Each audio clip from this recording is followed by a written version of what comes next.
ማለዳ የመጣ ስታነቃኝ።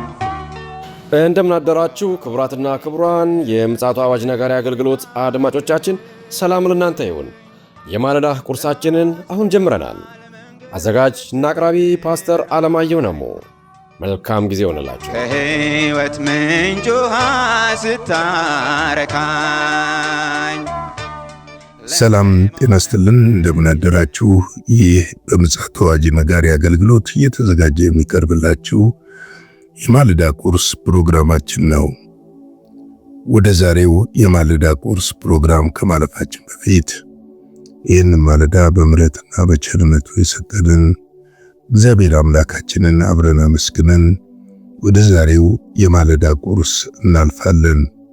በዘላለም ዙፋን ላይ ያለ የተፈራህና የተከበርክ አምላካችንና አባታችን እግዚአብሔር ሆይ በምሕረትህና በቸርነት ከልለ ለዚህች ለተባረከች ማለዳ ስላበቃህን በኢየሱስ ክርስቶስ ስም እናመሰግንሃለን። በደምህ አጥበህና ቀድሰህ በልጅ ቁስል ፈውሰህ መርገማችንን በእንጨት ላይ ወስደህ በልጅ በክርስቶስ ኢየሱስ ባርከህን ዛሬን ደግሞ በፊትህ ይህንን ዕድል አግኝተን ስምህን እንድንጠራ ስለረዳህንና ስላገዝከን እናመሰግንሃለን። እነሆ ደግሞ በዛሬው ዕለት በዚች ማለዳ የምንካፈለውን ሕያውና ቅዱስ የሆነውን የተባረከውን ቃልህን በኢየሱስ ክርስቶስ ስም እንድታስተምረን እንጸልያለን። በነገር ሁሉ እንድትረዳን፣ እንድታግዘን፣ እንድትደግፈን አቅምና ጉልበት ሁሉ እንድትሆነን በኢየሱስ ክርስቶስ ስም እንጠይቃለን። ሁሉን ላንተ አሳልፈን ሰጠን በኢየሱስ ክርስቶስ ጌታና ጻድቅ ስም። እንግዲህ እየተመለከትን ያለነው ሁለተኛ ጴጥሮስ መልእክት 1 ነው፣ ምዕራፍ 1ን በትናንትናው ዕለት ቁጥር 2 እና 3ን ተመልክተናል።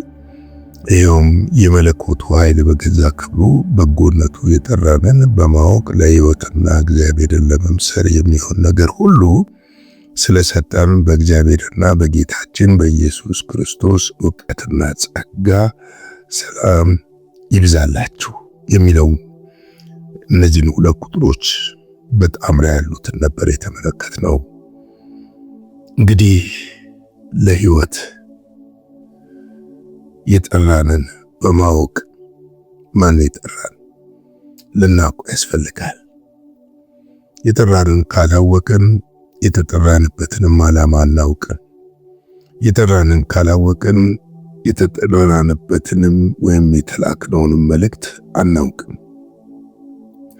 ስለዚህ ነው በዚያ በመለኮት ኃይሉና በገዛ ክብሩ በበጎነቱ የጠራንን እግዚአብሔርን ልጁ ኢየሱስ ክርስቶስን በማወቅ ለሰዎች ሁሉ የምናሳውቀው ነገር ይኖራል። ሰው ያወቀውን ነው የሚያሳውቀው። ያላወቀውን ነገር ማሳወቅ አይችልም። ሊያሳውቅም ቢፈልግ ስለማያውቀው ነገር ለሌሎች ሊነግራቸው ሊያሳውቃቸው አይችልም። ብዙ ሰዎች በዚህ ዘመን የተቸገሩት ስለማያውቁት ነገር ለማሳወቅ ስለሚታገሉ ነው። ካላወቅነው ለማወቅ መጣር ነው። ለማወቅ ደግሞ መንገዱ በጣም ቀላል ነው። መጀመሪያ የእርሱን ማመንና መቀበል፣ እርሱን መከተል ያስፈልጋል። በመቀጠል ደግሞ በመጽሐፍ ስለ እርሱ የተጻፈውን መጽሐፍ ቅዱሳችንን በስርዓትና በጥንቃቄ ማጥናትም ይጠይቃል። ሌላው በመንፈስ ቅዱስ ሕይወታችንን ማነጽና በጸሎት ደግሞ ከእግዚአብሔር ጋር ኅብረት ማድረግን የሚጠይቅ ይመስለኛል። ስለዚህ እሱን ስናውቅ ደግሞ ለሕይወት እና እግዚአብሔርን ለመምሰል እንተጋለን። የተሰጠንን የዘላለም ሕይወትን እናውቃለን፣ እግዚአብሔርን ለመምሰል እንተጋለን። እንግዲህ ይሄ ደግሞ ስለተሰጠን ነው። እግዚአብሔርን ለመምሰል የሚሆን ነገር ሁሉ ምን ሆናል ይላል? ተሰጥቶናል። ስለሰጠን ይላል ተሰጥቶናልና ነው። ስለዚህ ነው የእግዚአብሔር ጸጋም ሰላምም በሕይወታችን ላይ እንዲበዛልን ከፈለግን እርሱን በማወቅ መበርታት ያስፈልጋል በሚል በትናንትናው ዕለት ይህን ክፍል ነበር የተመለከትነው። ዛሬ ደግሞ ቁጥር 4ን እንመለከታለን። ስለ ክፉ ምኞት በዓለም ካለው ጥፋት አምልጣችሁ ከመለኮት ባህሪ ተካፋዮች በተስፋ ቃልም እንድትሆኑ በእነዚህ ክብርና በጎነት የተከበረና እጅግ ታላቅ የሆነውን ተስፋ ሰጠን ይላል። እንግዲህ የተሰጠን ተስፋ ታላቅ ነው። ይህንን ተስፋ ደግሞ ለመውረስና ከዚህ ተስፋ ጋር አብረን ለመኖር ከክፉ ምኞት ልንርቅ ያስፈልጋል። ክፉ ምኞት አለ። በዓለም ስላለን ዓለም የራሷ የሆነ ነገር አላት።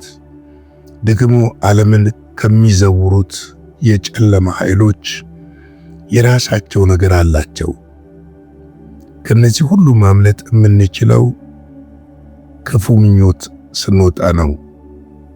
ሔዋን አዳም የወደቁበት አንዱ በዚህ ክፉ ምኞት ነው።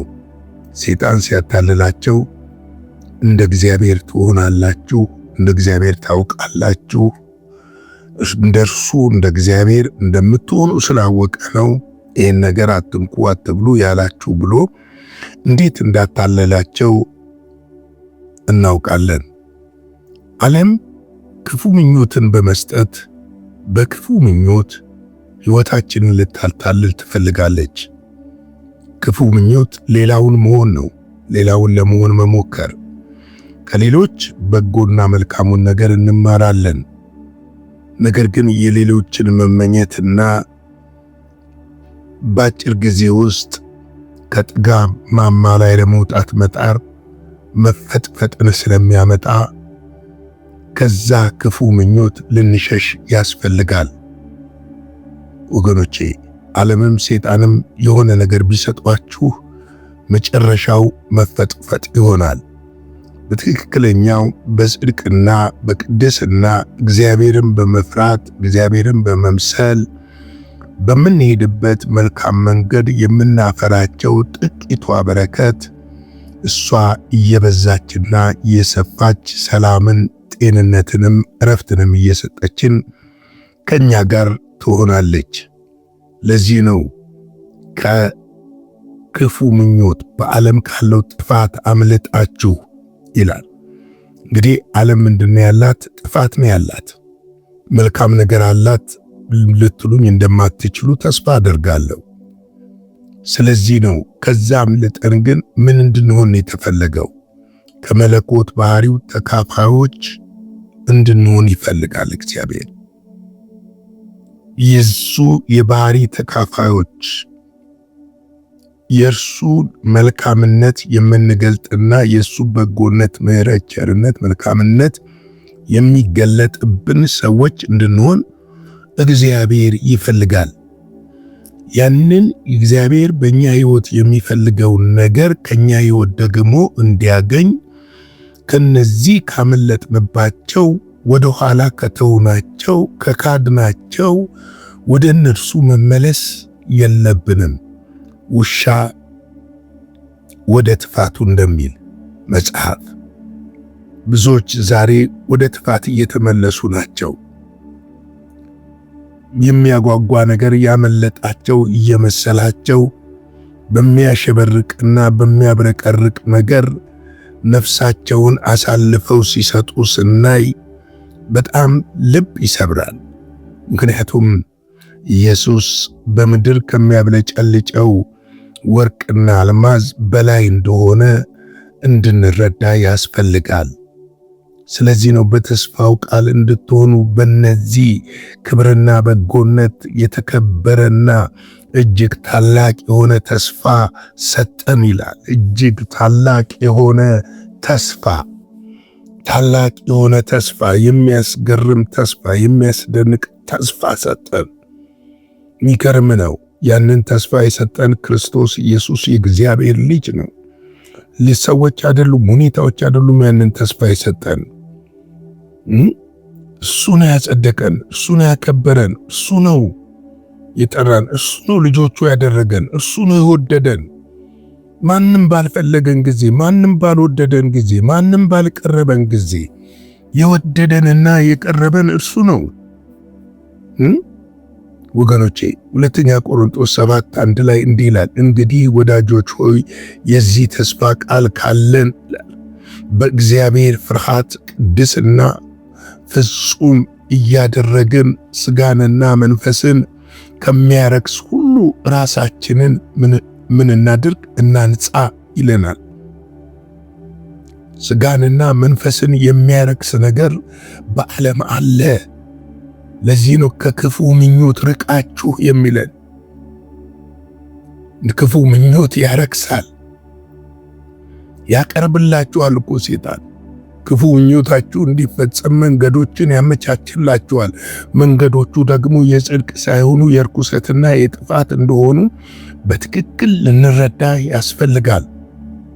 ስጋንና መንፈስን ከሚያረክስ ሁሉ ራሳችሁን እናንጻ ብሎ ነው የሚነግረን። ኤፌሶን 4:24 ላይ ለእውነት በሚሆን ጽድቅና ቅድስና እንደ እግዚአብሔር ምሳሌ የተፈጠረውን አዲሱን ሰው ምን አርጉት? ልበሱት ብሎ ይነግረናል። አዲሱን ሰው እንድንለብስ፣ አዲሱን ሰው እንድንመስል፣ አዲሱን ሰው እንድንሆን፣ በፍርሃት እንድንኖር፣ ቅድስናን፣ ጽድቅን በሕይወታችን ላይ እንድናነግስ የጽድቅ ባለቤት የሆነውን የቅድስና ባለቤት የሆነውን ቤዛ የሆነልንን ኢየሱስ ክርስቶስን በሕይወታችን ላይ እንድናነግስ ይነግረናል።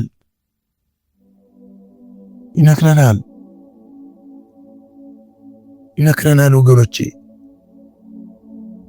ለእግዚአብሔር ያዕቆብ ደግሞ 1:27 ላይ እንዲህ ይላል፣ ንጹሕ የሆነውን ነውር የሌለበትን አምልኮ በእግዚአብሔር አብ ዘንድ ይህ ነው።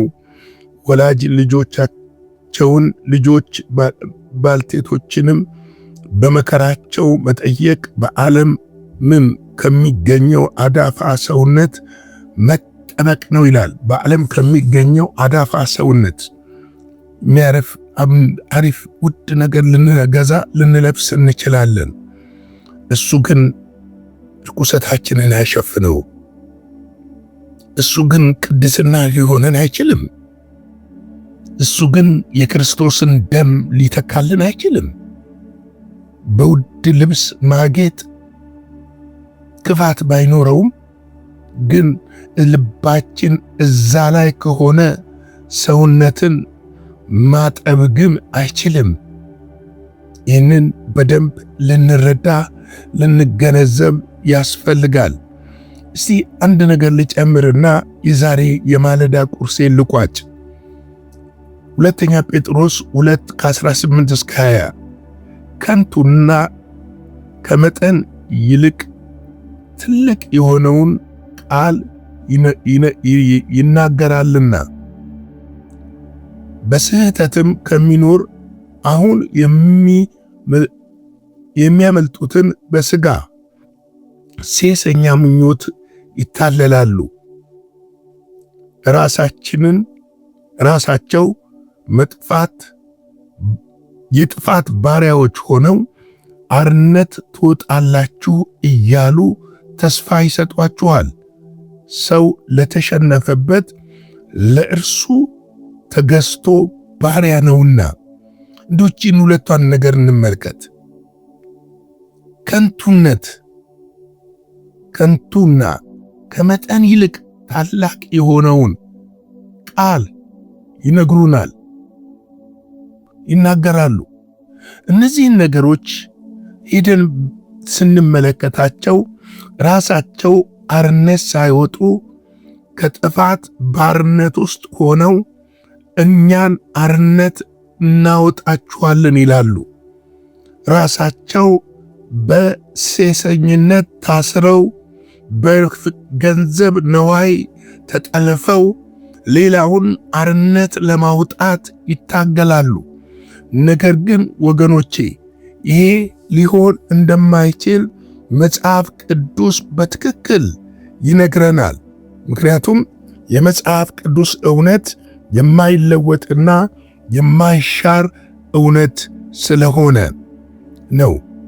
ቁጥር 20 ላይ እዚሁ 18:20 ላይ 2:18:20 በጌታችን በመድኃኒታችን በኢየሱስ ክርስቶስ ዕውቀት ከዓለም እርኩሰት ካመለጡ በኋላ ዳግመኛ በእርሷ ተጠላልፈው የተሸነፉ ቢሆኑ ከፊተኛው ኑሯቸው ይልቅ የኋለኛው የባሰ ሆኖባቸዋል ይላል። እንግዲህ ወገኖቼ እኛ የተጠራነው የመለኮቱን ባህሪ ተካፋዮች ሆነን ያንን ባህሪ ልንገልጥ እንጂ ከአርነት ወደ ባርነት እንድንወርድ አልተጠራንም። እንግዲህ ላይክ፣ ሼር፣ ሰብስክራይብ እያደረጋችሁ ለብዙዎች እንድታጋሩ በጌታ ፍቅር ጠይቃችኋለሁ። ዛሬውን የማለዳ ቁርስ ከመግታቴ በፊት አጭር ጸሎት እናድርግ፣ ነገ ስለምንቀጥልበት። የዘላለም አምላክ እግዚአብሔር ሆይ በጌታ በኢየሱስ ክርስቶስ ስም ስለዚህ ማለዳ እናመሰግናለን። ስለ ምሕረትህ፣ ስለ ቸርነትህ፣ ስለ በጎነትህ፣ ስለ መልካምነትህ ሁሉ ተመስገን። ቃልህን ስለሰጠን፣ ስለባረክልን፣ መልካምነትህና በጎነትህ በሕይወታችን ውስጥ ስላለ ክብር ምስጋና ለታላቁ ስም ይሁን። ሁሉ ለአንተ ክብር ይሁን። ቀሪውን ዘመናችንን ባርክልን፣ ከክፉ ሁሉ ጠብቀን፣ በደም ሸፍነን፣ በኢየሱስ ጌታ ድንቅ ስም አሜን።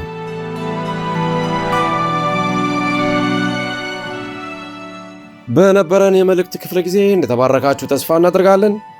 በነገው ማለዳ በሌላ ዝግጅት እንገናኛለን። መልካም ቀን።